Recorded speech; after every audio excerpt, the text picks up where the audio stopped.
10 นิ้วตั้งขึ้นวางกิ้วกาย9 เกษาแทบใต้พาติตะทะไหลรัตนาพันแผ่วภาคแก้วเจ้าตั้ง3 ภาการโดยความเคารพนอบนบปูจาขอย่อมือ10 นิ้วไหว้สาปาลามีธรรมครูบาอาจารย์พระมกาเถระนุเถระพระเถระพระเจ้าพระสงฆ์ทุกรูปทุกตนโดยความเคารพขอความสุขความสัสดีจงมีแก่ศรัทธาญาติโยมท่านสาธุชนนักศีลนักบุญทุกท่านมาปะกันละเนอมาปะกันแล้วกับช่วงเวลารายการมรดกธรรมล้านนาดำเนินรายการโดยกระผมอาตมภาพพระครูสังฆลักษณ์ธนอัตรัตนสิริวัดหาริกาลามสันมณะตำบลต้นธงอำเภอเมืองจังหวัดลำพูนก็ได้นำเอารายการมาพบกับศรัทธาญาติโยมท่านสาธุชนนักศีลนักบุญทุกท่านกันเป็นประจำทุกวันพุธเวลา3:30 นาทีถึง5:00อยู่โดยกันเป็นกู้เป็นกีมฟังน้ำฟังธรรมแบบปื้นบ้านล้านนาเนกศรัทธาญาติโยมท่านทั้งหลายวันนี้ก็มาพบกันเป็นวันพุธที่28นะเดือนวันนี้ก็28 เดือนตุลากึดหาเดือนบัดออก28เดือนนั้นเดือนกันยาสุมาเตศรัทธาญาติโยมไปกึดเป็นเดือนตุลาวันพุธที่28 เดือนกันยายนวันนี้ก็มาพบกันเนาะศรัทธาญาติโยมท่านทั้งหลายวันนี้ก็จะได้ฟังน้ำฟังธรรมแบบปื้นบ้านล้านนาจ้าง7 หัวบัวปันกาบศรัทธาญาติโยมท่านทั้งหลายวันนี้ก็จะเทศธรรมผูกต้วน7เนาะจ้าง7 หัวบัวปันกาบผูกต้วน7ก่อนที่เราจะได้ฟังน้ำฟังธรรมนั้นศรัทธาญาติโยมท่านสาธุชนทั้งหลายก็จะได้ย้อมจิตย้อมใจก่อนเนาะศรัทธาญาติโยมท่านทั้งหลายย้อมจิตย้อมใจกันก่อนจะได้กล่าวกรรมปูจาพระรัตนตรัยไหว้พระด้วยกันก่อนเนาะเจิญจวนท่านทั้งหลายปนมมือกราบ1กราบ2กราบ3อิมินาสกาเลนะพุทธังปูเชมิอิมินาสกาเลนะธัมมังปูเชมิอิมินาสกาเลนะสังฆังปูเชมิอะระหังสัมมาสัมพุทโธภควาพุทธังภวันตังอภิวาเทมิกราบสวากขาโตภควตาธัมโมธัมมังนัมมัสสามิกราบสุปฏิปันโนภะคะวะโตสาวกสังโฆสังฆังนะมามิกราบ นะโมตัสสะภะคะวะโตอะระหะโตสัมมาสัมพุทธัสสะนะโมตัสสะภะคะวะโตอะระหะโตสัมมาสัมพุทธัสสะนะโมตัสสะภะคะวะโตอะระหะโตสัมมาสัมพุทธัสสะอิติปิโสภะคะวะอะระหังสัมมาสัมพุทโธวิชชาจารณะสัมปันโนโสกโตโลกวิโทอนุตตโล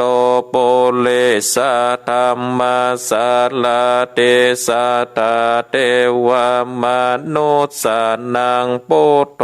ภะคะวะเตสวะคาโตภะคะวะตาธัมโมสันเทติโกอากาเลโกเอหิปัสสิโกโอปานายิโกปัจจ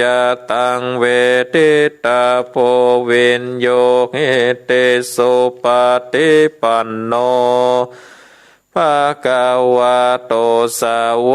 กสังโฆ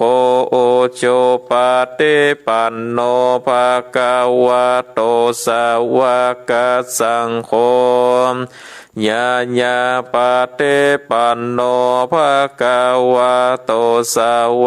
กสังโฆสามิจิปฏิปันโนภะคะวะโตสาวกสังโฆญาติตังจัตตาเลโปเลสะโยคาเนอันตาโปเลสะโปกาลาเอสะภะคะวะโตสาวกสังโฆอาหุนายโยปะหุนายโยทาเกนายโยอัญชลิกาลานิโยอนุตตลังปุญญาเกตังโลกัสสติสาธุสาธุภาปัญญาปัลลามี30ตัสสะโตภาปัญญาปัลลามีวัดแวดล้อมเวเลญญาปาละเมล้อมละวังเดศีละปาละเมบังหอกดาบเมตตาปาละเมผาแป้ตังปืนตาหน้าปาละเมเป็นเพิ่นตั้งต่ออุเบกขาปาละเมคือก่อเป็นเวียงเล็กเนคขมมาปาละเมคือก่อเป็นกำแพงเป็กสัจจะปาละเม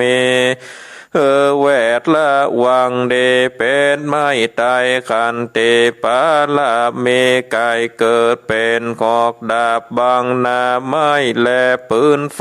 งาเตตานาปาละเม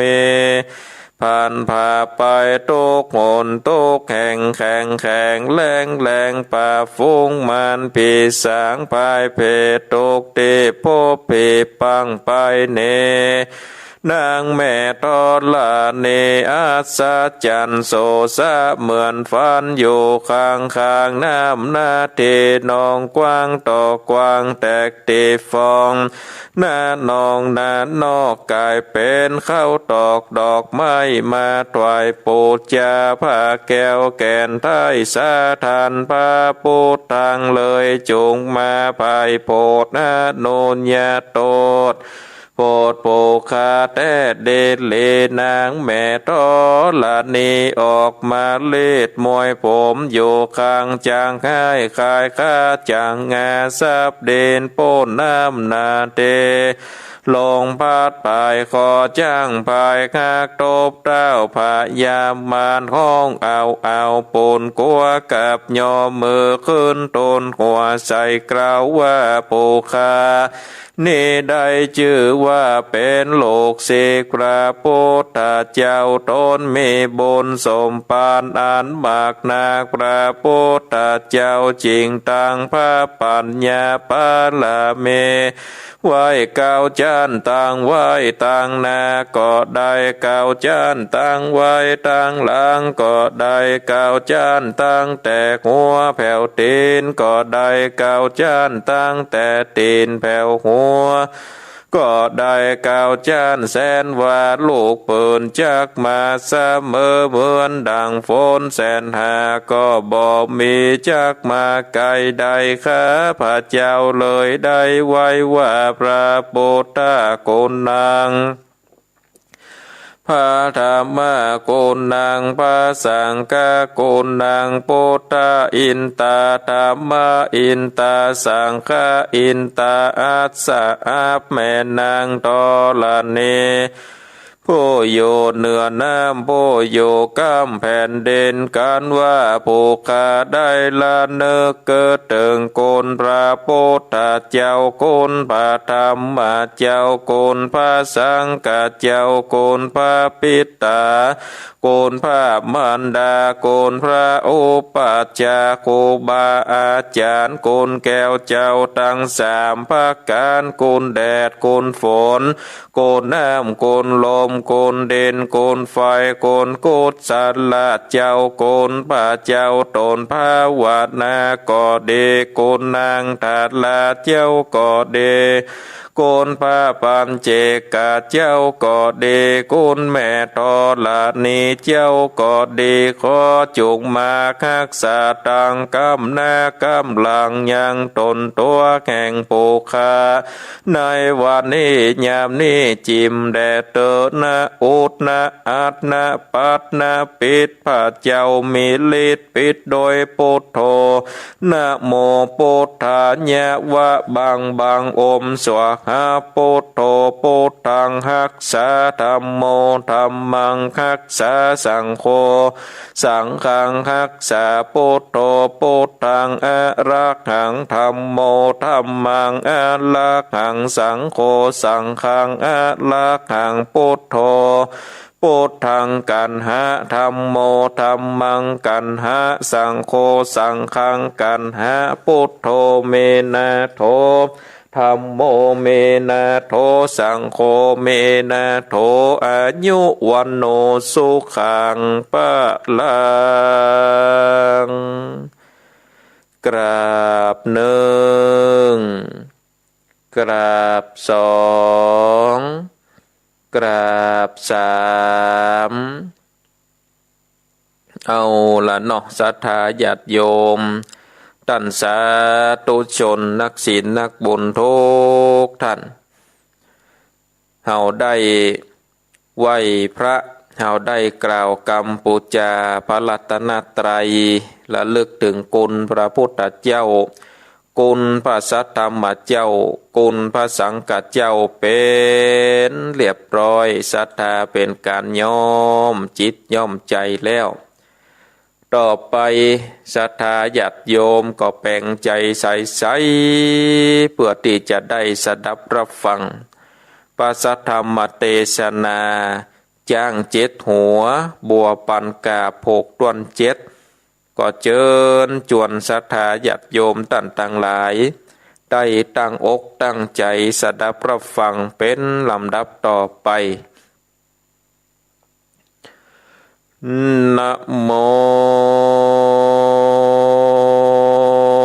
ตัสสะภะคะวะโตอะระหะโตสัมมาสัมพุทธัสสะ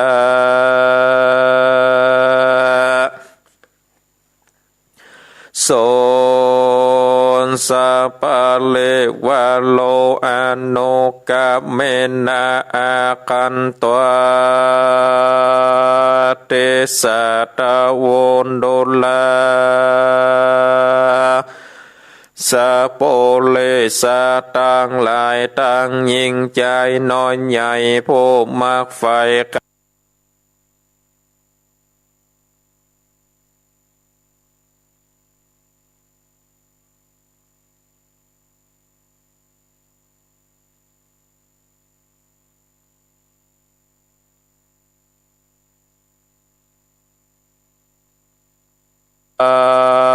เตสะตะโวนโดลาสะโปเลสะต่างหลายต่างยิ่งใจน้อยใหญ่ผู้มักไฟใคร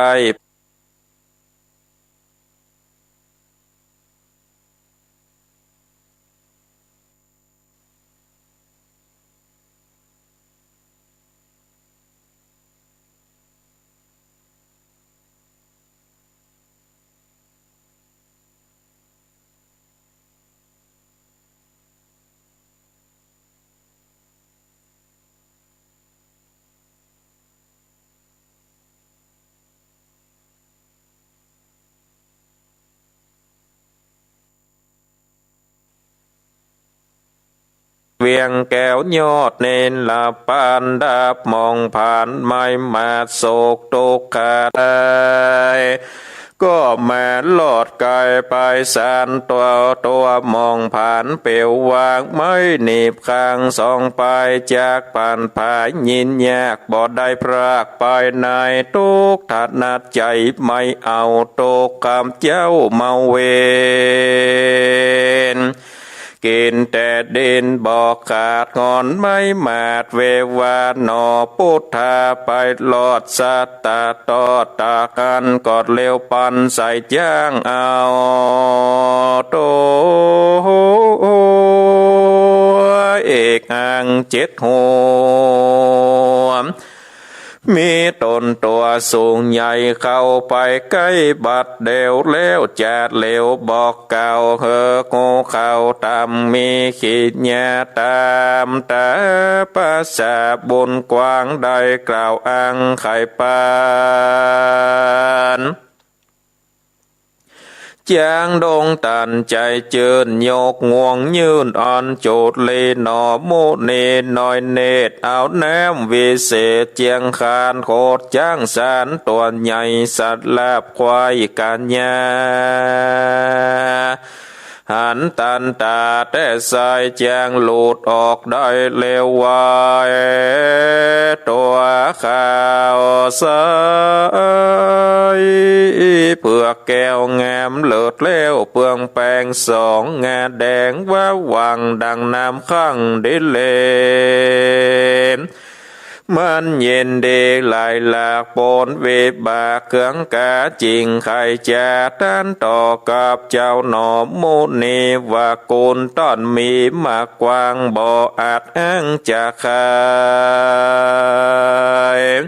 ข้าทุกใจเอาไม่อยู่ปาบไม่ดงดานถึงเมื่อนนานแต่โสดภัยบ่โพดพานีกันบ่มีตั้นเจ้าดันป่าเศร้ามาจูบ่เอ็นดูจ่วยกามหลวงล้ำเครื่องกาคาเนนาบอดจะเตียงความหน้าวำวายเจ้าบุญภายช่วยไว้ข้าจริงได้สวัสสันเดข้าบอดนี้จากเจ้าขอไต่เต้าโดยไปเจ้าจอมใจน้อยนาดก็อนุญาตตามกามแล้วรีบนำก่อนนาลาดดานป่าดงดานจุมป้าเลวานมวลหมู่ไหลหลังโลต้อยหลังเสียงอึงอังสาดเศร้าสาดนันดาวแดนไกลลีปนไหลเป็นรอยหญ้าแหลกย้อยเป็นพงสัตว์ในดงมวลหมู่บ่อาจอยู่แดนตนแล่นซาสนลีนาไปอยู่ป่าไก่ตาหนอบุญนาหนุ่มนาว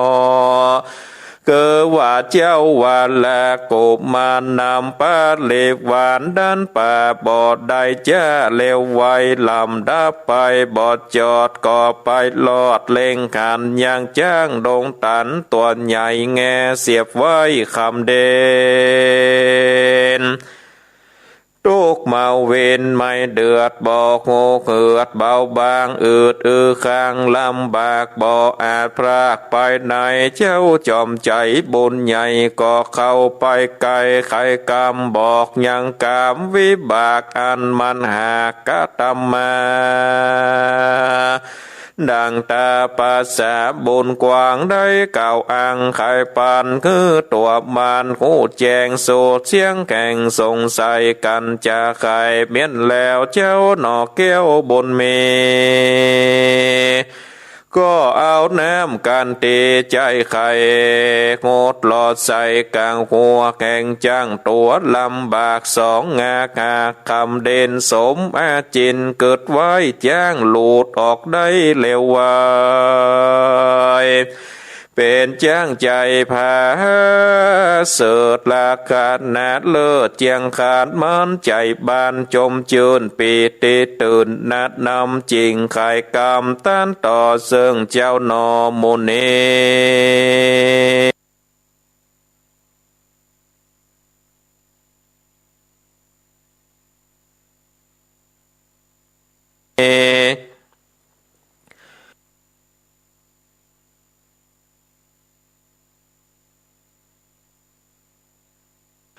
ว่าโกนตันเบดนักโสดย้อนได้โพดคนนาคือแค่กา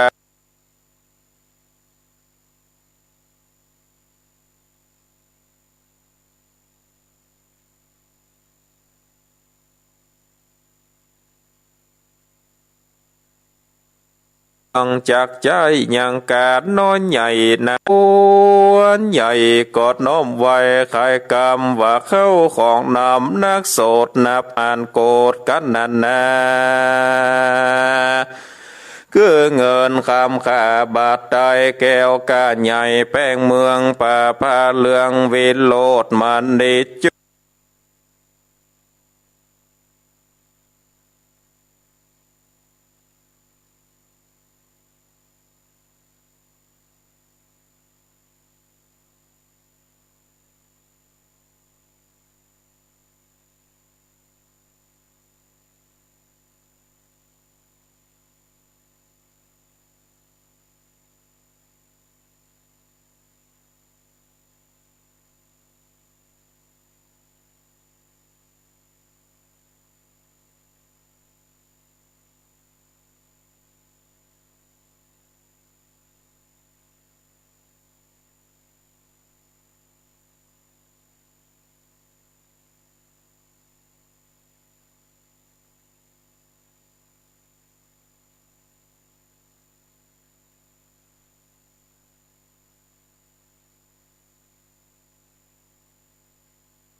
แล้วเบผาเสดเจ็ดหัวเลิศเจียงคานป่าปาลิหวานหมักตานั่นป่าเศร้าและดงพรายเล็บเลวไว้บอดจอดเธอปันลอดราจันตานี้ก็มีและนาโสวัลกุมาโล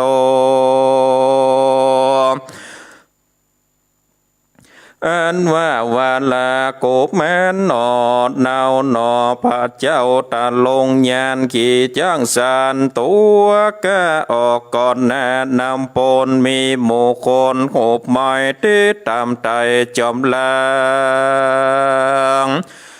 ยากตาปังแวดขวางลาดป่ากวางดงไผ่บอดแนนเต้าใดก็ลอดถึงที่จอดนายพานอยู่ดงดานป่าไม้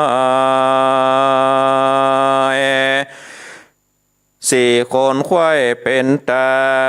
คือผ่านดงแนปูเทาอยู่ป่าเศร้า7 ปีไขว่าเตเก่าจี้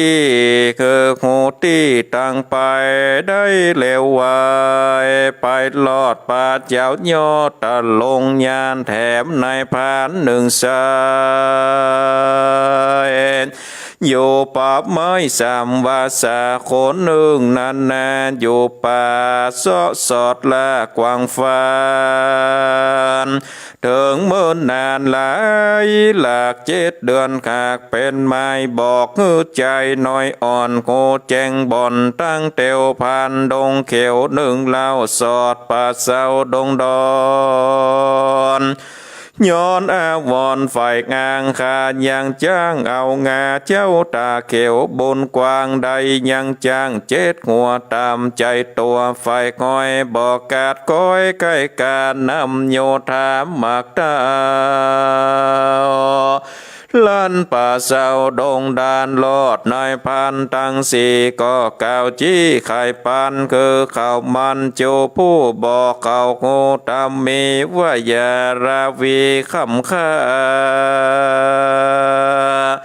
ยังสัตว์ป่าดงดำจากเป็นกรรมตอบสายตีตอบให้โดยไปขอเร็วไวกาพากออกไปจากดงแนจอมเขาลามวลหมู่ปิกปอกสุราจัตเน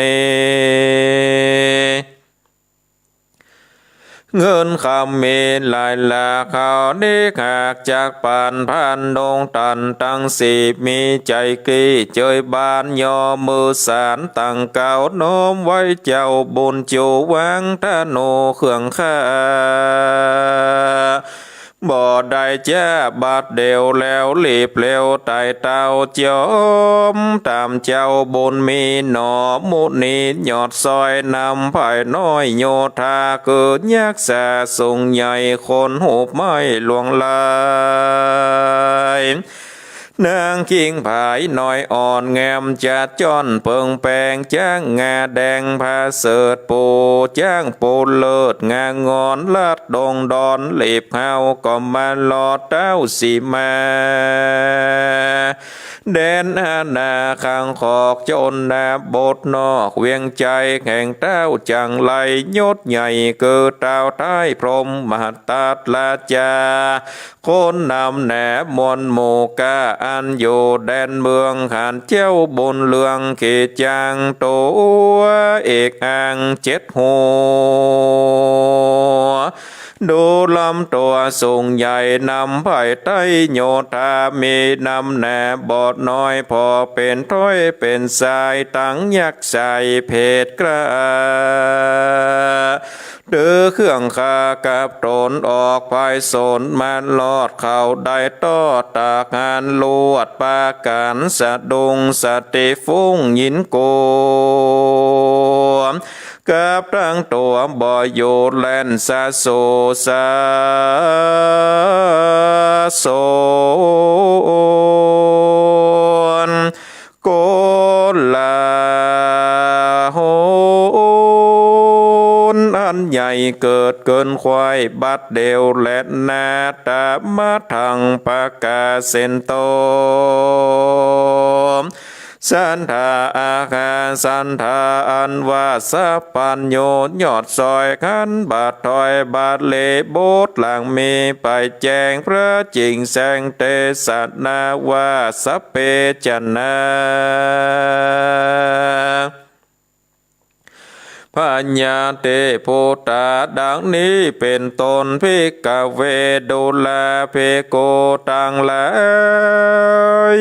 อันเป็นสายงานเลียาจะเจือนักผาตะลงธรรมอันว่าคนนานำมวลหมู่กาอันอยู่แดนเมืองขาดโยธาเหลืองน้อยใหญ่มาลอดไกลแดนโตนมีต่างคนห้ามขาบมีต่างยักษ์หยาปลา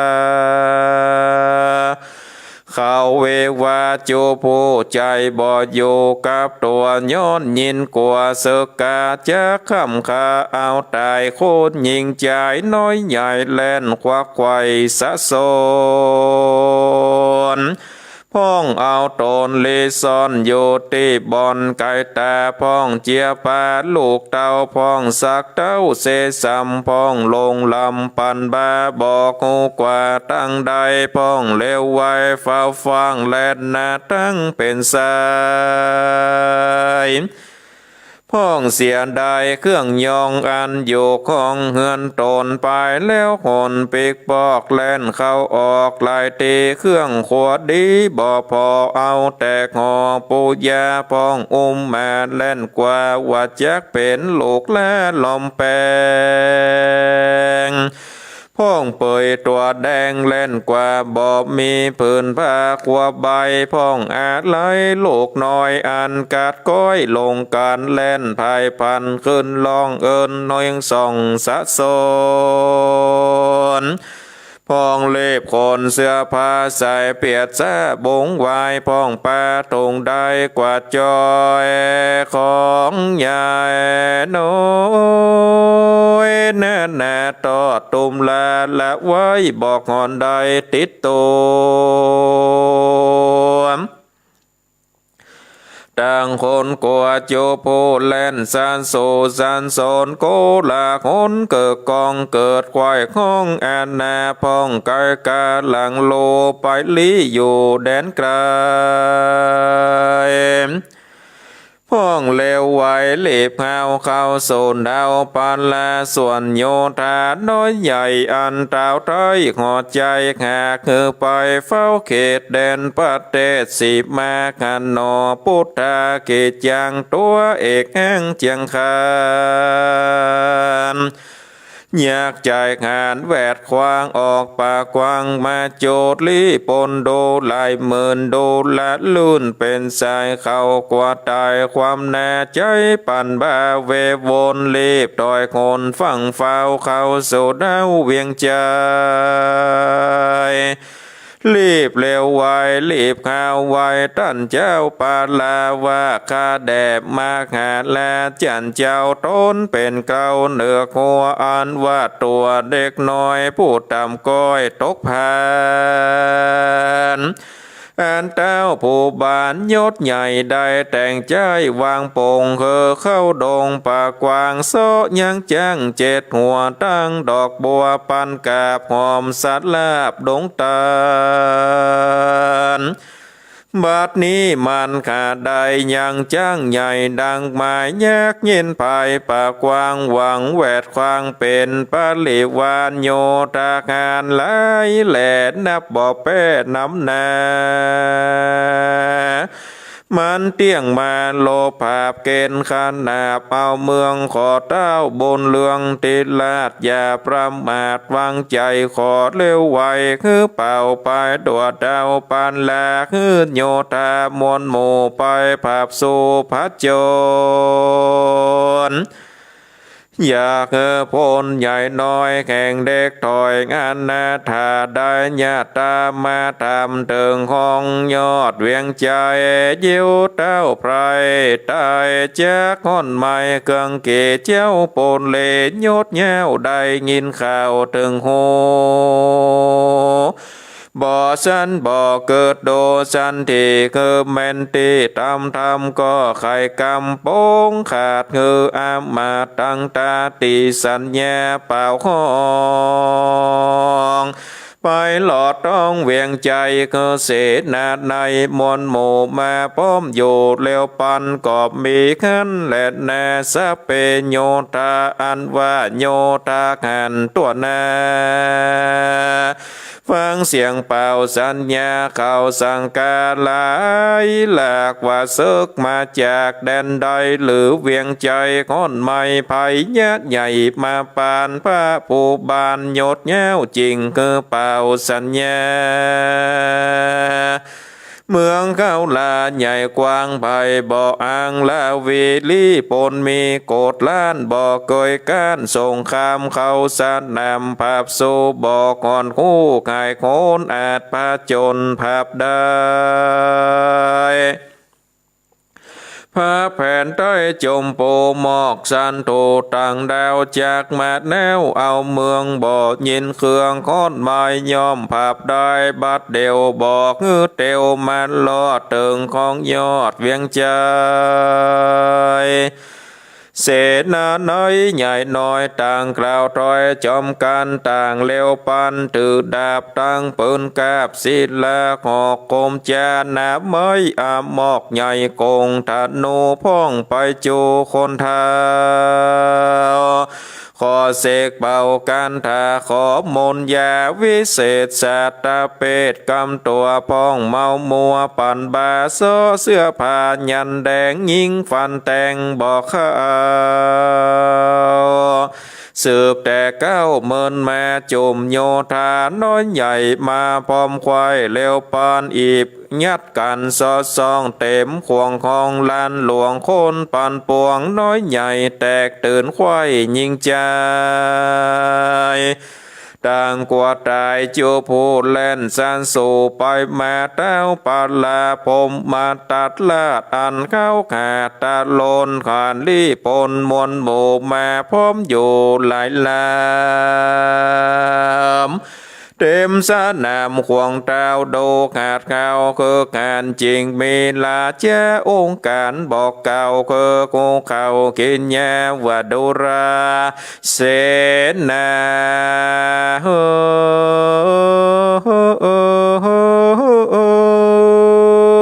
มวนหมู่บ่หอนคู่ถอยคนบัดนี้ตนใจถอยงานออดน้อยเดขานาถากำพาเจ้าอวดกาดเหลือใจเฮาจำไปกว่ากวางซอกหายังจ้างเจ็ดหัวดังดอกบัววิเศษอยู่ในเขตดงตันพัด7 วันเป็นมานล่ำกว่านั้นเป็นตายเงาบอบไม้ละไว้เกิดอยู่ได้นานไปมันเลวไว้สอดสายหามาได้ตามกรรมปล่อยซ้ำนำยักกามาจากป่าไปสนตังรีปนหมากเต้าจากป่าเศร้าดงตันบัดนี้มันหลอดได้ยังจอดเศร้าซาในสิมาข้างขอกจนนาบทนอกเมืองเขามันเตี้ยงเอายักษ์ใหญ่ตั้งไผ่ตายรีปนมาพาโจรลบภาพเกณฑ์ขนาบเต้เมืองเอาหอคำเหลืองภาษาตั้งไผ่ลาดยิงใจสูตั้งหลายอย่าจ้าไปป้อมนาบัดเดียวแล้วรีบเร็วภาพสู้อย่าได้งูต่อยโคนข้ายังตนใจถอยคือกัดก้อยดับคานอยากมันลอดถึงของยอดเวียงใจได้เตอส่วนโยธามนโมกันได้งูกิจญาพองปาลาขาดเงาโคของเศร้าเนืองนานว่าจากไปฟันฝากย่อยยังใจต่อยคนผ่านยังยากใจขานหยาบจ้าคือความแน่วำวายส่วนเศษนาลายลางพองก็เกิดส่องตามธรรมว่าเจ้าขอคำยอดแย้วตนภาพดาวเวียงใจมีหัวใจการหยาบบ่อสุภาพตามกองตาลีปองไข่ขาดอย่างเด็กกำผ้าอาณาถาจริงเคขาจำกว่าเข้าสู่ป่าดงไพรเลวไวสอดแจ้งตัวเอกอ่าง7 หัวตั้งดอกบัววิเศษอยู่ในเขตดงตันเจ้าจอมขวัญบุญใหญ่แห่มาได้ตามกรรมยากดงดำปากกว้างวางแหวดข้างต่อยมาตั้งโยธาอาจหมื่นมีละลื่นหลวงลายได้พันภายมาหลอดตั้งปังจอดเจ้าสาแดนสิบมาข้างขอกจนนาบทนอกปุเล เตียงนำจ้างเดวิเศษตังยักเพศพงภายเศษนานหลายมากเต้ามาตรายเจ้าผู้บานตามลาเจ้าองค์การปงขาดบอกก้อยกาดไก่กาสารได้เจ้าตั้นเต้าตนภาพเดาหอคำใจอาธรรมหยาบจาคือพวกกาโยธาได้ไก่กาไปภาพโลภขันนาพาโจรข้ายังตนใจน้อยคือกาดก้อยเป็นผีใจนั่นมีบุญกว้างบ่อาจอ้างมอนลันแน่ส่วนพัญญานั้นสายใจบาปไม่เลือนลายเตียงจากตายมวยมอดบ่อาจลอดนานไปเสนาในน้อยใหญ่ต่างเกิดควายสองปลายฝ่ายหนึ่งหมายไปภาพย้อนใจหยาบการเลเขายินเดจื่นโซโอข้องโยนเนืองนันฝ่ายหนึ่งหันแจงทีบอบแมนตี้ทำสองมือกำกอกดาบใจบอดหยาบปาลาเนียตามอาจญาตันตาตนภาพแนวเวียงใจจากบ่อไปจอมหมู่กูหมบมู่วำวายเสนาหลายน้อยใหญ่มาปอมควายบวนละมวนกาดละกวนมันลอดคุณเก้ายอดเสนาก็นำโยธามวลมากออกไปแจกเวียงใจลี่ปนไหลลานลาดบอกโอขาดเป็นสายจังปังไปของแสนมาเต้นเล่นนันเดืองโยธาเลืองโหกห้องสันนันกองแดนไกลรีบเร็วไวฟังเฝ้าไปสู่แนวอันนาอันหนอพุทธาติไวกับยักษ์ใหญ่ใจงานตั้งปริวานมวลโมยังจอดอยู่เศร้าซาแลนนาโสวัลกุมารโลส่วนวันละกุมารหนุ่มนาวนอพระเจ้าตาลงยานหันโยตาหานน้อยใหญ่มาหลอดกายกองตาบ่อสังกาสักหยาดว่าเต้าทิราชอัตถามจะขับจำมาภาพโลภขนาบกับตนนอตัดสะปนยอดซอยจริงตันถอยใครจะกับยักษ์ขาหัดงาวว่าบัดนี้เต้าหอดใจเย็นมีใจจมจุนปีติตุนจอยบานคือโยตาหันหลังโลมาครับโมเขาละกวนดังดาหยาดยาจอมเข้ากวาดเลี้ยวปันเพื่อภายพันเข้าสู่ยังที่อยู่ปุเลเอาจ้างเดผาเสดงามล้ำเลิศเจียงคานถวายผู้บานตั้นตาวต้นภาพดาวปาลาหนอพุทธาน้อยนาดบ่ตันขาดวาเตเสนาบ่เดพุทธาอันเป็นเก้าโยธากอดนำเศษนาน้อยใหญ่ไปลอดก้อยบัดเดียวบอดจะเลวต้านต่อบ่ปักล่อกำได้เต้าเลวไวฟังเฝ้าตีกองเป่าสัญญาโยธามวลโมเข้าภาพสูดเลวไวเศษนาน้อยหนุ่มเท่าใจกำเศร้าอาธรรมสองมือกำขอกดาบเข้าพาเป็นสายอาหมอกหลายยิงใส่สนันควายดินดาน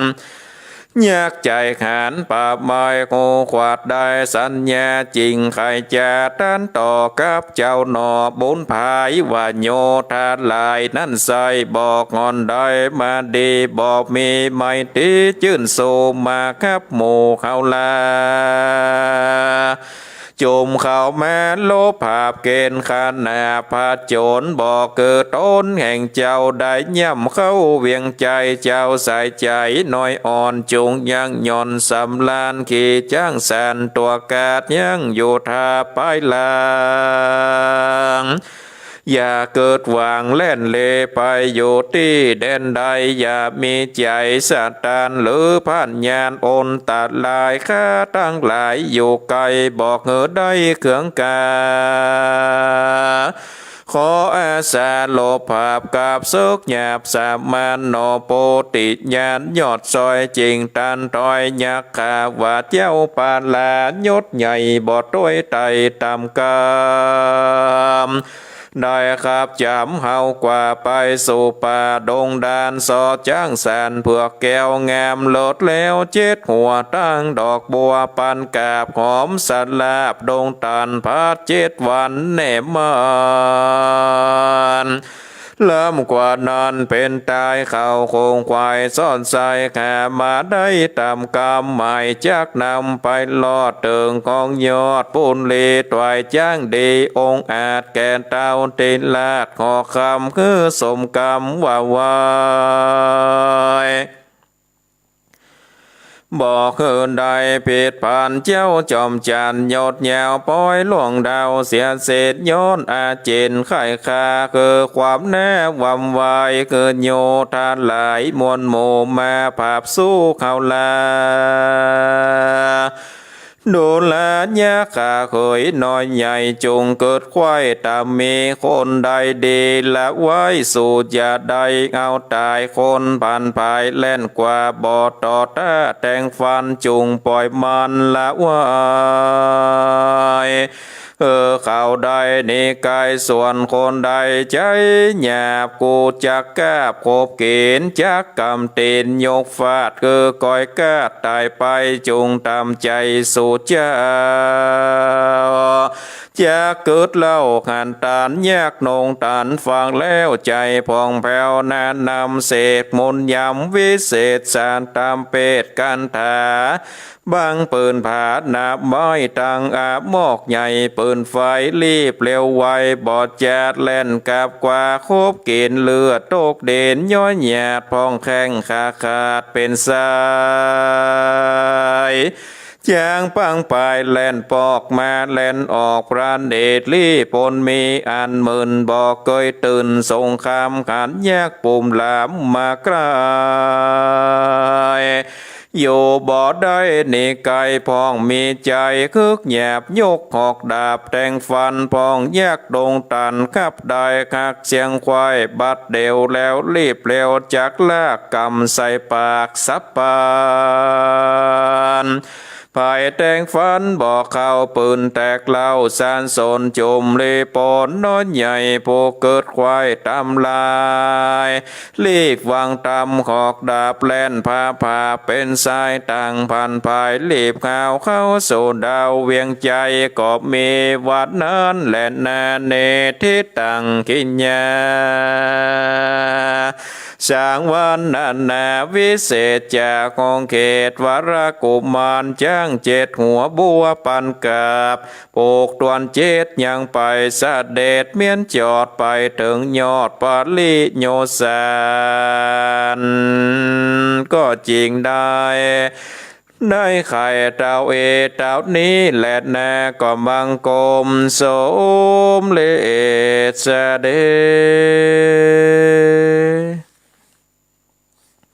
เอาละศรัทธาญาติโยมท่านสาธุชนนักศีลนักบุญทุกท่านการได้เทศนาธรรมย่างเจ็ดหัวบัวปันกาผูกต้นเจ็ดก็ปริปุณนังโจบลงไปแล้วศรัทธาญาติโยมก็เรือแถมสองผูกเนาะศรัทธาญาติโยมตันทั้งหลายเรือแถมสองผูกเนาะจ้างเจ็ดหัวบัวปันกาบก็เพราะว่าทำชุดนี้มีอยู่ก็เก้าผูกด้วยกันทำกับนี่จ้างเจ็ดหัวบัวปันกาบนี่ก็มีอยู่เก้าผูก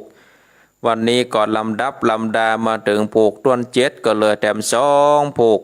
เนาะก็ใกล้จะอวสานแล้วศรัทธาญาติโยมโอ้ผูกนี้ก็ม่วนเหมือนกันเนาะโอ้เป็นลบทับจับซึกศรัทธาญาติโยม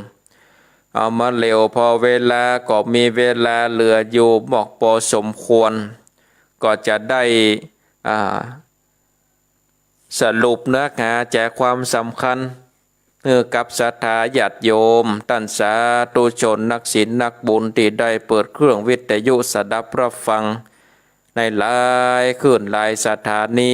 ตลอดถึงศรัทธาญาติโยมที่เข้ามารับชมรับฟังในการถ่ายทอดทางระบบ Facebook ไลฟ์ก็มีอยู่หลายท่านหลายคนเหมือนกันศรัทธาญาติโยมอันว่าทำจ้างเจ็ดหัวบัวปันกาผูกต้นเจ็ดนี่เพิ่นก็ได้กล่าวถึงยังเจ้าวลากุมารหลังจากที่ได้ได้จ่าได้บอกยังบุพกรรมจัดเก่าฮือกับจ้างถึงสองตัวก็ดีฮือกับนางตั้งหลายก็ดีที่อยู่ในป่าในดงผ่านไปนี่เจ้าวลากุมารนี่ก็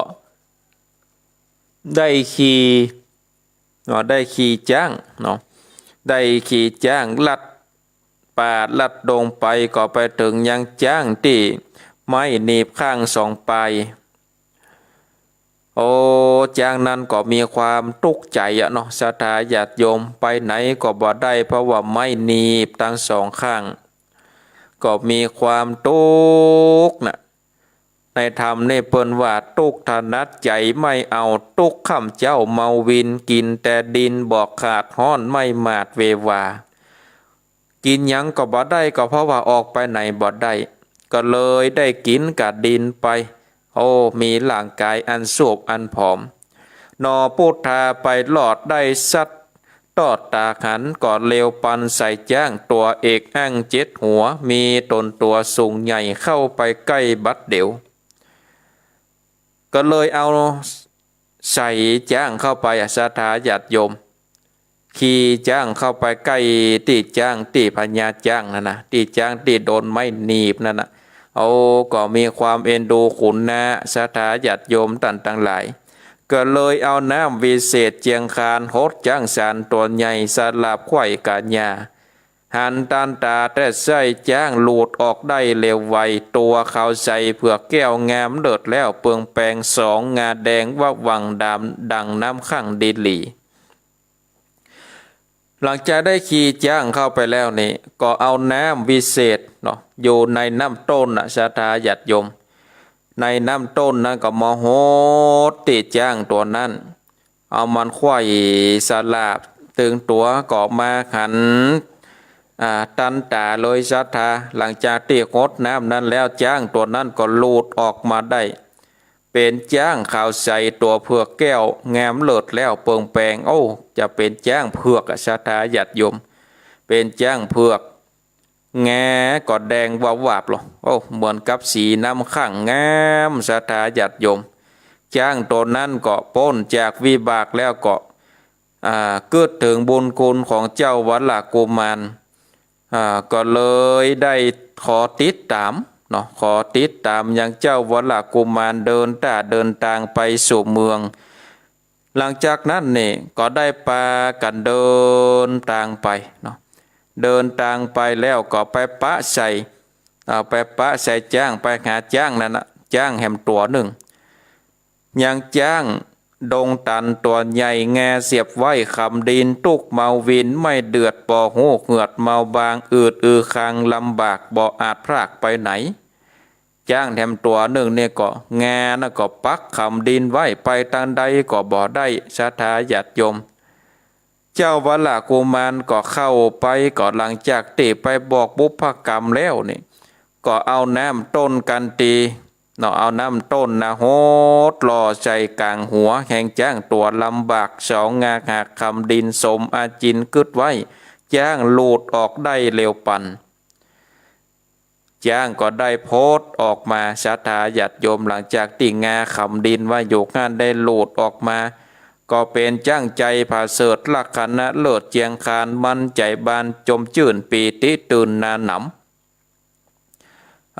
จ้างตัวนั้นก็มีความยินดีศรัทธาญาติโยมต่างๆหลายก็เพราะว่าได้หลุดพ้นจากบุพกรรมเนาะก็เลยบอกว่าข้าเนี่ยอยู่ในป่าในดงเนี่ยมาเมื่อนานกว่ามีตันเนี่ยเป็นบุญเป็นกุลกับข้าข้าก็จะขอติดตามตันไปบอกว่าจะคือข้านะใจการอันใดบอกว่านักบอกว่าเบาข้ายอมเฮือตันนะใจการได้เลย นอพุทธเจ้าหรือว่าเจ้าวละกุมารในก็โอขอบอกขอบใจก็เลยอนุญาตให้จ้างนาติดตามไปแล้วจ้างก็บอกว่าอันว่าเข้าของต่างหลายเนี่ยบอกว่าเป็นเงินเป็นคำเป็นแก้วกาใหญ่แปลงเมืองปะพาเลืองวิโรดมันนีโจดใสสีแก้วแสงมีหลายแหล่เต็มจุงแง่อานาในประสุธาต่ำใต้ตัดจอมปวกใหญ่เป็นหมายข้าขอถวายแก่เจ้าจงคุดเหล่าเอาไปเฮอไผ่ไตน้อยใหญ่ได้ใจตามลายกบุพกรรมนะจ้างได้ลอดพ้นก็เพราะว่าด้วยบารมีของเจ้าวรกุมารได้ช่วยคือพ้นก็เลยสำนึกในบุญคุณเนาะสำนึกในบุญคุณแล้วนี่ก็เลยได้เอาอันปนห้องว่าเอาเงินคำเนาะที่ตัวเก่าเอาไปฝังไว้เนี่ยบอกว่าเป็นแก้วเป็นเป็กแก้วแสงสีเงินคำสัพพะยังเนี่ยอนุญาตให้เจ้าวรกุมารเนี่ยได้เอาไปเลยเนาะคุดเอาไปเลยได้ถวายคือไปเลยหลังจากนั้นในเจ้าวรกุมารนี่ก็ได้ไปตัดไม้มาได้มาเสกสวาติญายเสกเป่าตามแบบเบ้าที่ประมนกายเป็นคนเสียงขวัญลุกขึ้นได้บัดเดี่ยวหูอย่างเตียวง่ายบาดแต่บ่อาจไขกรรมจักขับจำแต่งใจเนี่ยได้ขวัญจุผักกันได้เอาไม้มาตัดมาแปลงเสกคือเป็นคนสันทาญาติโยมลุกได้เตียวได้หย่างได้แต่ว่าบ่ได้เรียบร้อยแล้วก็เลยได้คือคนตั้งหลายน่ะได้ขาบได้ขามเอาเข้าของสัมปติตั้งหลายน่ะได้เตียวไปเป็นสายหลงสัทธาญาติโยมเจ้าวรกุมารก็ขี่จ้าง7 หัวก็นำปาปริวารลัดป่าลัดดงไปจนไปหลอดเนาะจนไปหลอดราชธานีเจ้าวรกุมารเนี่ยก็ได้ขี่จ้างสารนำรีปนเข้าไปก็ติดตามไปโดยหมู่คนหุบไม้พร้อมกับยักษ์ตั้งหลายพร้อมกับจ้างโดยปริวารเนาะเดินทางไปถึงที่ในป่านั่นก็ไปปะใส่ในพราน4 คนที่ได้บอกคือบอกโหนทางเนาะบอกโหนทางคือกับเจ้าวรกุมารนายพรานนั่นอยู่ป่าได้7 ปีก็โหนทางไปโหนทางมาโมดอาสาธาญาติโยมต่างหลายแถมคนหนึ่งก็อยู่ได้3 ปีก็ถือว่าเป็นคนที่ได้เจาะว่าหากินถนัดแถมคนหนึ่งอยู่ได้7 เดือนแถมคนหนึ่งนั่นนี่อยู่ได้เดือนปลายเนาะแล้วก็ได้ค่าเนาะได้ค่าชัดจริงหิ่งห้อยเจ้าวรกุมารก็เลยบอกว่าโอ้ป่อในพานเหยท่านเนี่ยอยู่ในป่าในดงก็เสาะว่าหากินได้กระทำให้คือสัตว์ได้ฆ่าสัตว์ปานาติบาตได้เบียดเบียนชีวิตเปิดเนี่ยโอ้มันบ่ดีไปโดยฆ่าเดินทางไปโดยฆ่าเข้าบ้านเข้าเมืองเงินคำเนี่ยค่านี่มีหลายหลักปันเลอะค่าก่อหากจักปันเข้าไปโดยกันเลยพานดงตันตั้ง4มีใจกี่เจยบานยอมือสารต่างเก้าน้อมไว้เจ้าบุญจูวางฐานูเครื่องฆ่าบ่ได้จ้าบัดเดี๋ยวแล้วรีบเร็วไต่เต้าจอมตามเจ้าบุญมีกึดดังอันแล้วพานตั้ง4ก็มีใจยินดียินบานที่บ่ต้องได้ไปฆ่าสัตว์ตัดชีวิตมาเลี้ยงชีพแล้วก็เลยได้เอาฐานูเครื่องฆ่าทั้งหลายน่ะวางลงก่อนแล้วก็ติดตามเนาะติดตามเจ้าวรกุมารเข้าบ้านเข้าเมืองไปเจ้าวรกุมารก็เดินทางจนถึงยังเมืองปาราณสีสัทธาญาติโยมตันตหลายพญาพมตัตราชาซึ่งเป็นพญาที่เป็นพญาที่ใจดำกำเศร้าเนาะบ่อยู่ในศีลกินอยู่ในธรรมอะไรอย่างสัทธาญาติโยมตันต่างหลายเสนาอามาตย์ทั้งหลายนี่ก็เป็นโกลาหลหันยังเจ้าบนเรืองขี่จ้างตัวเอกอ้าง7 หัว ดูลำตัวสูงใหญ่นำไผ่ใต้โยธามีนำหนาบ่อน้อยพอเป็นถ้อยเป็นสายตั้งยักษ์ภายเพจก้าตือเครื่องฆ่ากับตนออกไปสนมาหลอดเขาได้ตอดตาขันโอ้ปากันสะดุ้งตกตื่นกลัวสะทาเพราะว่าอยู่ในบ้านในเมืองบ่เคยขันสักกำเตือเนาะเป็นยักษ์เป็นพายเป็นสะปะยังตอยมันลุ่มมันเนาะเขาปากันสะดุ้งแล้วก็นำความนั่นไปกราบทูลสาธาญาติโยมต่างหลายไปกราบทูลพญาพมตรัสว่าโอ้บัดเดียวนี่พ่อพญาเป็นเจ้าเกิดเรื่องใหญ่แล้วเกิดเรื่องใหญ่อย่างใดก็เจ้า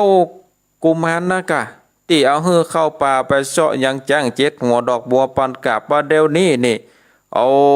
มันออกป่ามาแล้วนะมันได้จ้างเจ็ดหัวมันมีแต่เราพ่อพญาอย่างนี้โอ้พ่อพญาก็ตื่นตัวเนาะสาธาญาติโยมพ่อพญาก็ตื่นตัวโอ้จะเนี่ยจะได้บ่กลัวเนาะจะไปกลัวมันเฮามีกำลังรีปนน่ะเนาะเฮามีกำลังรีปนนักรีปนหลายไปสู่เขาตาหลายจัดทัพออกมานี่เนาะเสนาอามาตย์ปงอาจญาแล้วเนาะเสนาอามาตย์ทั้งหลายได้จัดทัพสาธาญาติโยมโอ้จัดดับคนตีอย่างดาบก็เอาดาบไปคนตีเอาหอกเอาเงาไปคนตีขี่ม้าขี่จ้างไปหนอตั้งกองทัพไปหลบสาธาญาติโยมตั้งหลายตั้งกองทัพไปเพื่อที่จะไปต่อต้าเนาะบางพ่องก็ไปเสาะหาเสื้อผ้ายันแดงยิงฟันแตงบอกเข้าสืบแต่เก้ามนมาอย่างนี้บางพ่องก็ไปขอมนยาวิเศษเสกเป่าเป็ดกาถาเอาตึงขามเนาะเอาไปเสาะตึงกาถาขามไปเสาะหายันไปเสาะหาตะกุดอันพระอันใดดีเสื้อยันอันใดมีอยู่ที่ไหนก็เอามาเนาะจะไปคบทับกับจับศึกแล้วสาธาญาติโยมพญาพมตัดนี่ก็เลยปาลีปนออกไปเต็มสนามเต็มสนามเต็มควงเต้าดูขาดเงาคึกหานจริงมีลาจะองค์การบอกเก่าคือหูเข่าขี่ญาว่าดูลาเสนาเคยมวลหมู่บ่ฮอนหูถอยโหนบัดนี้ตนใจถอยอันอ่อนน้อยเด็กขานาถากำผ้าจะอวดแก้เหลือใจเฮาจำไปปากกว้างเสาะยังจ้างเจ็ดหัวตังดอกบัววิเศษอยู่ในเขตดงตันพัด7 วันเป็นมั่นล้ำกว่านั้นเป็นตายมันก็ออกมาละสาธาญาติโยมว่ามันบอกคือเสนาอามาตย์หลายว่าบัดเดียวเนี้ยตนละอ่อนเนี่ยที่ได้เข้าป่าเข้าดงไป7 วันไปเสาะหาจ้าง7หัวบัวปันกาบบัดเดียวนี่มันออกมาแล้วนี่สู่เขาตะลายปากันไปคบไปภาพเลยนี่เนาะเจ้าวัลกุมารก็เดินตาเดินทางเดินทางไปก็ไปปะใส่เสนาอามาตย์กองทัพเนาะปะใส่กองทัพตั้งหลายนี่ก็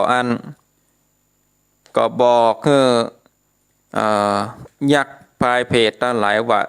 สู่เขาตั้งหลายกองทัพติอยู่ติสื่อหน้าเขาเนี่ยนะมันบัดได้มาเป็นมิตรนะมันมาเป็นศัตรูมันจะมาฆ่าเขาตั้นตะหลายคือตายไปตั้นตะหลายคอยระวังตัวคือดีเนอะยักษ์ตั้งหลายผีตั้งหลายเนาะว่าจะเป็นข้าทาสบริวารตั้งหลายก็เลยบอกว่าตั้นบ่ต้องได้ลงมืออย่างเลยตั้นอยู่ซื่อๆนี่ลูกตั้นอยู่ซื่อๆข้าตั้งหลายจะเป็นคนออกลงเองนี่ลูกตึงยักษ์กว่าตึงจ้างว่ะสะปะสะปันเนาะศรัทธาญาติโยมตั้งหลายก็ได้อยู่ที่ขั้นก็เลยเสกเป่ากาถาไปเนาะก็เลยยักษ์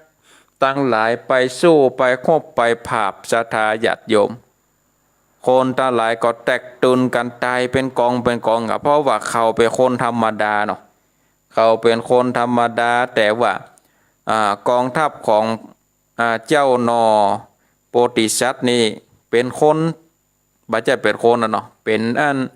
เป็นสิ่งเหนือธรรมชาติเป็นยักษ์วะเป็นจ้างวะเป็นทหารที่เสกมาด้วยไม้แล้วก็มีกอทองกาถามีจัปะอย่างเนาะ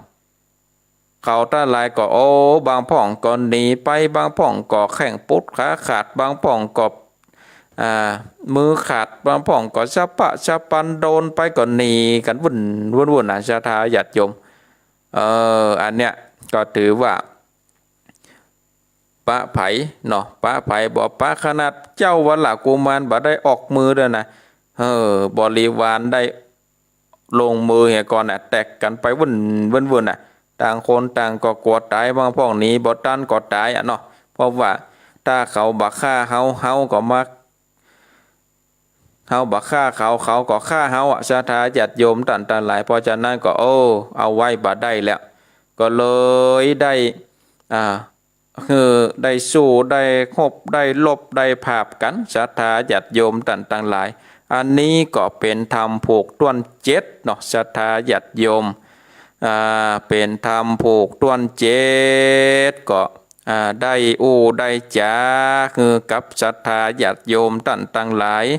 ได้สดับขับฟังแล้วเนาะผูกต้น8ต้น9ต่อไปก็ฟังกันไปเนาะศรัทธาญาติโยมต่างหลายฟังกันไปติดตามกันไปเนาะศรัทธาญาติโยมในต่อไปก็ฟังกันไปติดตามกันไปก็อนุโมทนากับศรัทธาญาติโยมท่านสาธุชนพุทธบริษัทต่างหลาย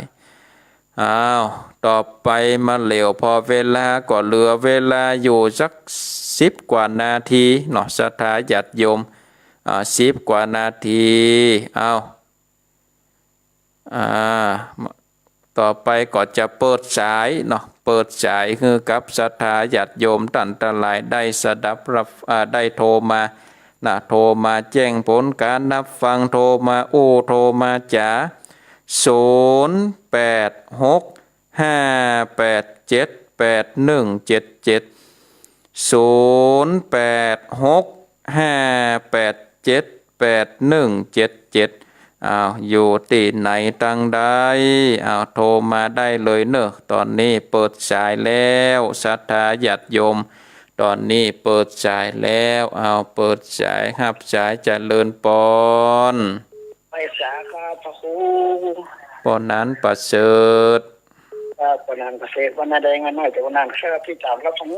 อันเป็นแกอันฟ้าเชื่อไปอย่างคุณข้าวมีสระประโยชน์ที่เขาโน่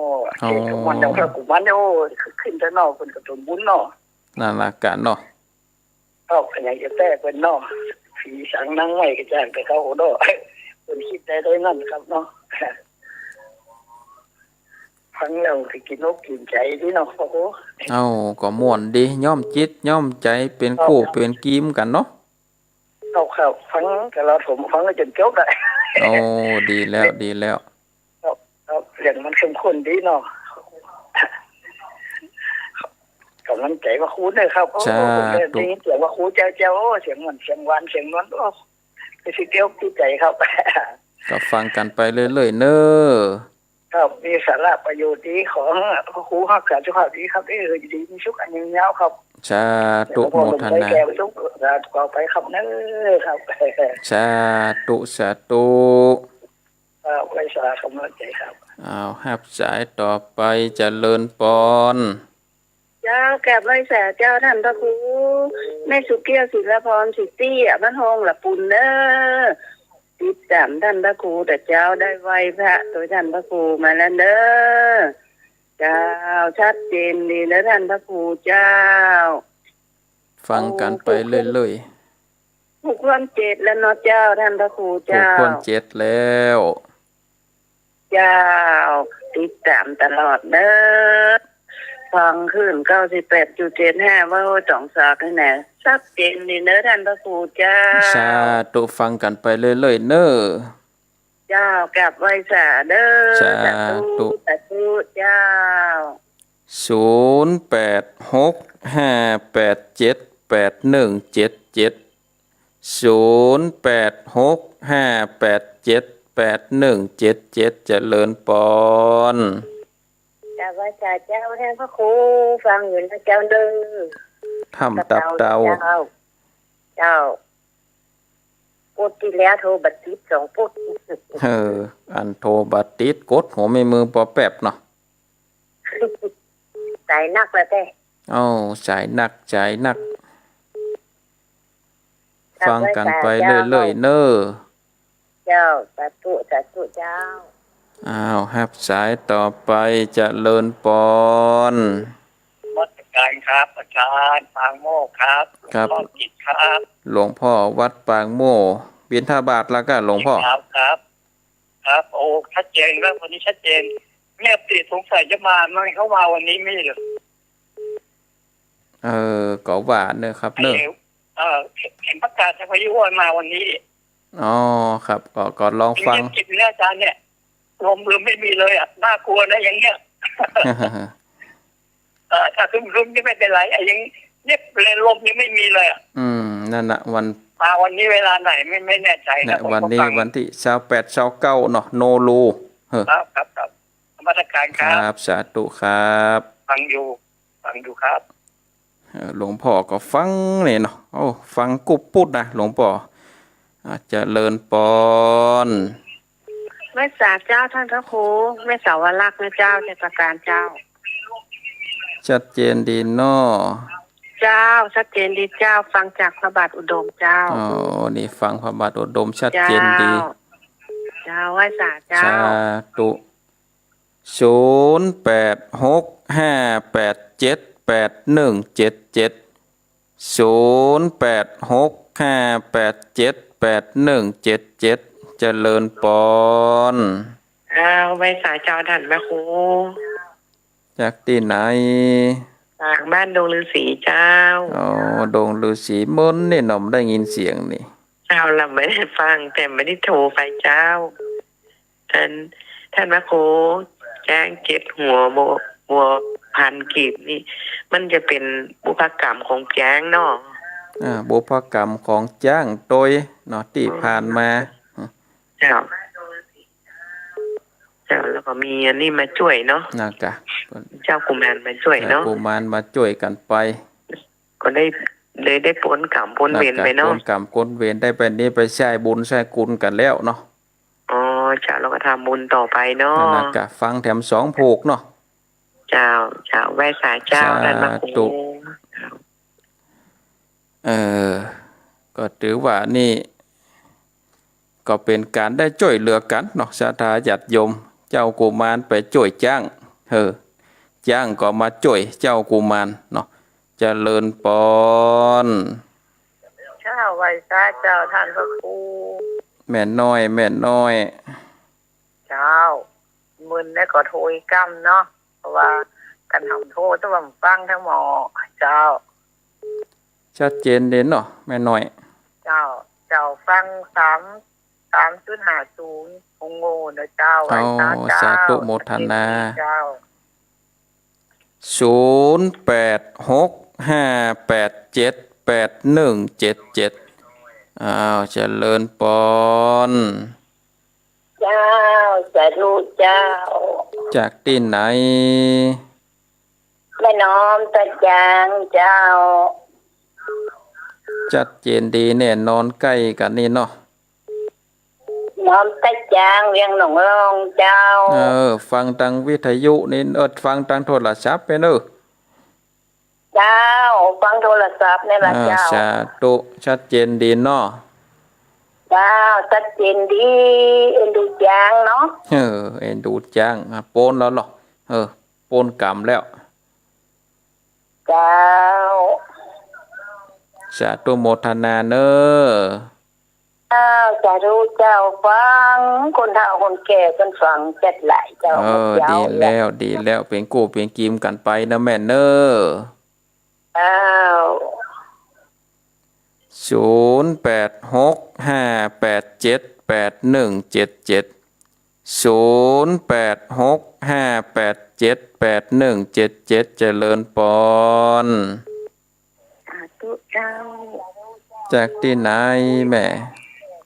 ฟังบ้านแม่คองกะในคองเหนือแม่คองนี่บัดได้ชะทัก ไก่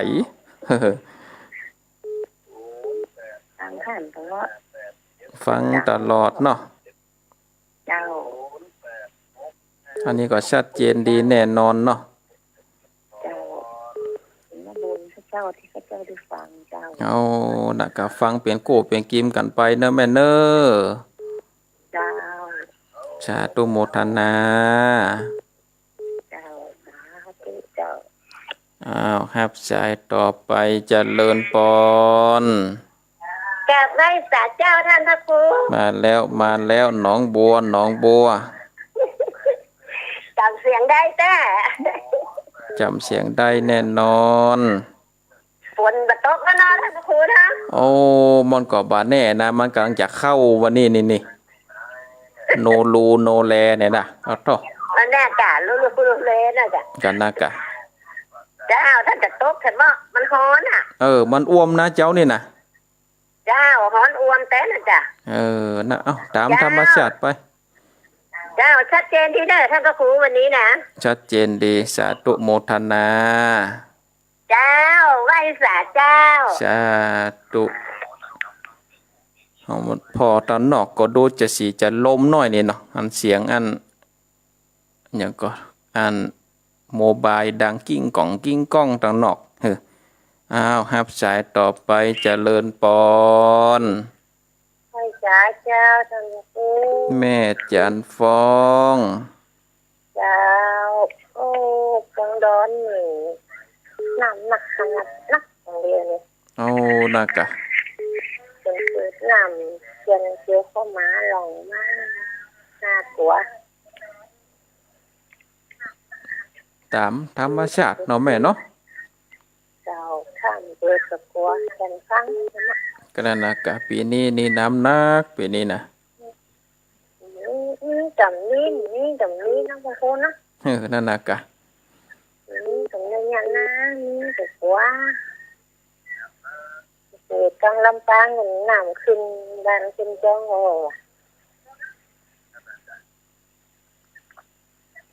ชัดเจนเย็นหน่อแม่จันฟองหน่อ เจ้าฟังเลย4.5ชัดเจนดีก็ฟังกันไปเรื่อยๆเนอะ เจ้าให้กำลังใจนี่ สาธุโมทนาอ้าวฮับสายต่อไปเจริญปอน ท่านเจ้าท่านพระครูไม่อุ้ยฟังเดินดินที่นั้นนานนะเจ้า แดนดินชัดเจนเด่นเนาะไม่อุ้ยเนาะ เจ้าเองชัดเจนอยู่เจ้าทางท่านพระครูตลอดนะเจ้า ฝนตกหนักก็ตังสะเมือง แต่ว่านี่ฝนตกวันนี้ก็โอ้โหเรื่องมันจะมาแต่วันที่9-30 นักกันเนาะนั่น ท่านพระครูก็รักษาสุขภาพเด้อ สาธุอุ้ยก็เหมือนกันเนอะ ได้เจ็บได้เป็นอย่างเด้อเจ้า สาธุโมทนา เจ้าสาธุเจ้า 0865878177 0865878177เจริญปอน เจ้าไปสักการะท่านพระครูเจ้า โทรจากที่ไหน ไม่วางเจ้าโอ้มีสติสนใจเจ้าสุดเนื้อเจ้า สาธุโมทนา สาธุเจ้า มีเกาะเข้ามาแถมมีเกาะเข้ามาสตาญาติโยม0865878177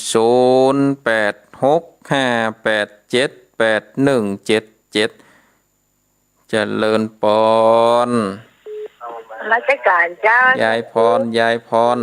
วันนี้นี่กดผมมีมือปอแป๊บกันวันนี้ ถ้าอย่างแม่เล่าอันจ่ายไม่น่าจะไปเนาะ น่ากะวันนี้สายโยนนะวันนี้นะ น่าก็ฟังเทศเจ้ามาเลยนะ วันนี้ผมรับลากะวันนี้ แล้วเลย วันนี้บัดรับฟังสุดปลายเนาะ เจ้าอ้าวสองลูกเนาะ น่ากะคำสองผูกก็จะจบแล้ว ไปดูเนาะไอ้งาเจ้าเมืองเนี่ยถึงไปชื่อไปใส่เลย นั่นน่ะกะพอเราจะเป็นยันได้กับฟังผูกต่อไปนะ เจ้า สาธุโมทนาเนอะยายพรเนอะ เจ้าเขาลูกนะเขากลัวเยอะมากกว่ายืนเนอะ สาธุอยู่ดีมีสุขเหมือนกัน จ้านมาจากการเจ้าอ้าวฮับแถมสายสาธาเอาได้15สายเจริญปอน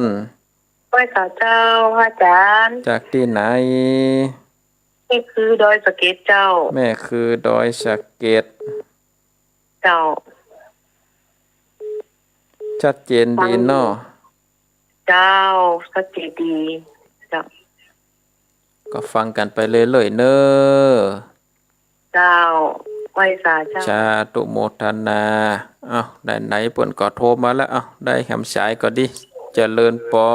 นไหว้สาครับโคจากที่ไหนจากอำเภอแม่ทาบ้านนนใจครับป้อนนานปันป้อนนานปันครับฟังมาตลอดครับเน่ฟังมาตลอดก็ชัดเจนดีเนาะปอนเนาะครับครับสาธุโมทนาเนอะครับไปสาครับขออนุญาตยกหูก่อนเนอะศรัทธาญาติโยมขออนุญาตยกหูก่อนเพราะว่าเ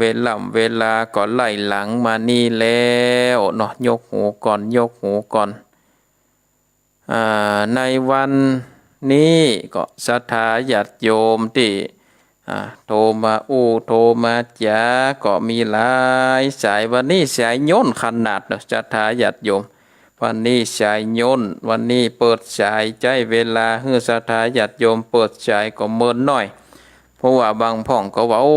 ท่านอาจารย์เปิดสายเวลาน้อยเดียวอีแม่นี่โทรบัดตันเปิ้นนะก็เลยได้ถือโอกาสนี้ได้เปิดสายเวลาในเปิดสายคือศรัทธาญาติโยมโทรมานี่ก็ขออนุญาตปิดสายก่อนเนาะศรัทธาญาติโยม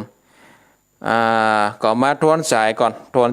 สายแรกจากป้อนนานประเสริฐนาน้อยอำเภอนาน้อยจังหวัดน่านนี่ก็ฟังอยู่กูพูดนะป้อนนานประเสริฐก็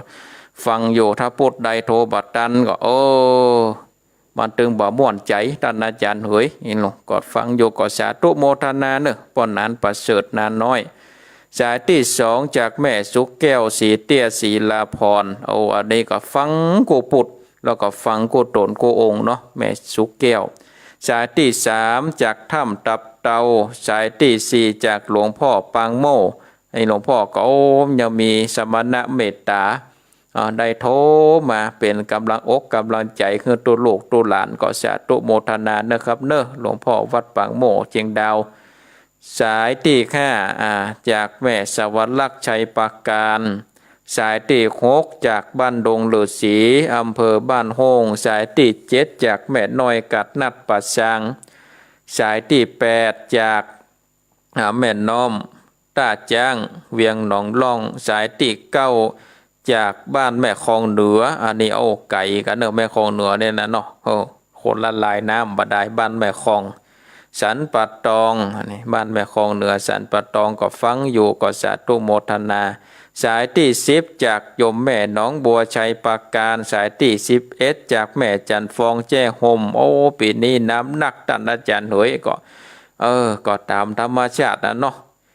เปิ้นตกก็ว่าเปิ้นตกเปิ้นบ่ตกก็ว่าเปิ้นบ่ตกก็ตามธรรมชาติไป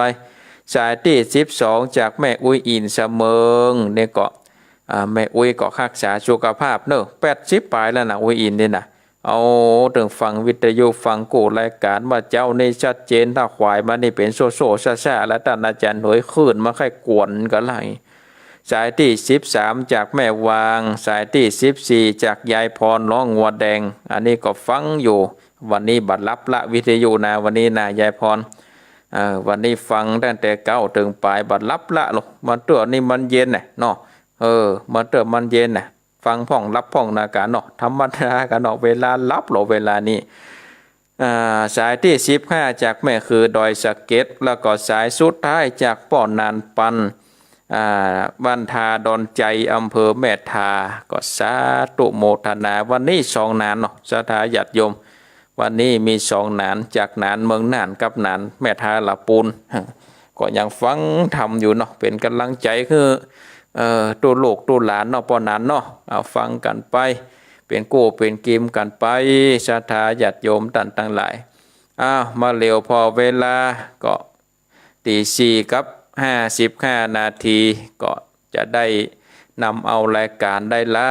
จากศรัทธาญาติโยมท่านสาธุชนพุทธบริษัททั้งหลายวันพุธหน้า